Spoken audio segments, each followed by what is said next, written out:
Jed, anong dahilan ng mga bangkong ito? Bakit sila humihingi ng dagdag na araw? Ella, hindi na tinukoy ni Attorney Renato Bantug Jr. yung mga bangko na humiling ng karagdagang araw para makapagsumite ng bank records si Vice President Sara Duterte, maging yung sa kanyang asawang si Attorney Manasseh Scorpio. Tumanggi na rin si Attorney Bantug Jr. na ibigay o idetalye pa yung mga ibinigay ring dahilan ng mga nasabing bangko. Formal lang natanggap ng Office of the Clerk of Court kahapon ang ilang dokumento kaugnay ng financial records ni Vice President Sara Duterte bilang pagsunod ito sa sabina na inisyu ng Senate Impeachment Court. Nagmula ang mga ito sa Anti-Money Laundering Council o AMLC, Bureau of Internal Revenue at ilang bangko. Ayon kay Senate Secretary at Clerk of Court Attorney Renato Bantug Jr., may ilang bangko na humingi ng karagdagang palugit o extension sa pagsusumite ng mga dokumento.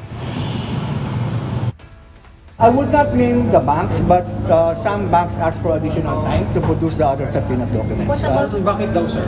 They gave reason, but it's not for me to decide. But I accepted what they were ready to submit. How soon sila makakapag-submit? They just asked for additional period of 10 days. They indicated the reason in their compliance letter, in the transmittal letter, and that will be submitted for the consideration of the impeachment court or one.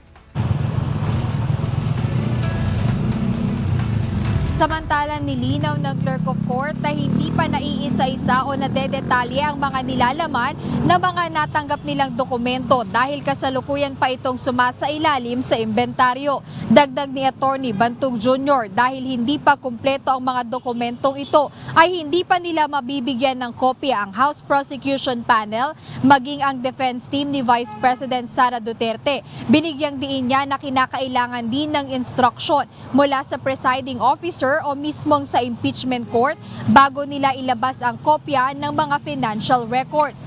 Pagdating naman sa tax records mula sa BIR, ipinaliwanag ni Attorney Bantug Jr. na hindi nila ito tatanggapin kung walang authorization mula sa Pangulo. Kaya kinumpirma niya na kasama sa isinumite ng BIR kahapon ay ang authorization letter mula sa Malacanang. Bukod dito, ayon sa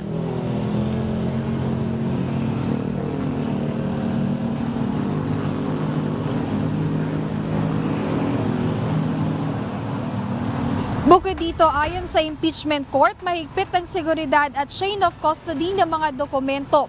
Habang sa kaso ng AMLC records, matapos ang in-camera review ay kinakailangan pa rin ito ng presiding officer. Ella, ayon kay Attorney Bantug Jr., humingi sila dito sa AMLC, sa BIR, maging dun sa ilang mga bangko ng 5 USB copy at isang hard copy na kasama nga dun sa mga isinumite kahapon. At itong mga financial records ni VP Duterte at ng kanyang asawang si Attorney Man Scorpio ay gagamitin ng Senate Impeachment Court para doon sa Article 1 o yung artikulo kung saan nakapaloob yung mga alegasyon doon sa unexplained wealth ng pangalawang Pangulo. Ayan muna update, balik sa inyo, Ella. Maraming salamat, Jed Neresina.